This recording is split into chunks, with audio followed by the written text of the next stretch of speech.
aizpildītās Rīgas tiesas apgabala prokurors, kuri veica ārapskati, un arī nākošajā dienā notikuma vietā prokurori veica savu darbu.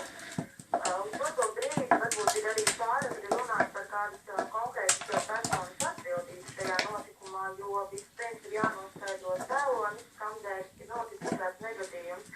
Protams, to visu varēs noskaidrot un arī attiecīgi tālāk pēc tam, kad tiks veikts vairākas ekspertīzes, galvenokārt tā būs būvniecības ekspertīzes, kas iezīmēs kaut ko konkrētāk.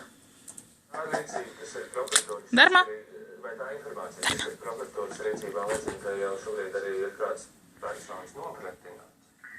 Jā, uz šobrīd ir kratināts vairākas personas, kā jau minēju iepriekš, tad par konkrētas personas saukšanas atbildības šobrīd ir krietni.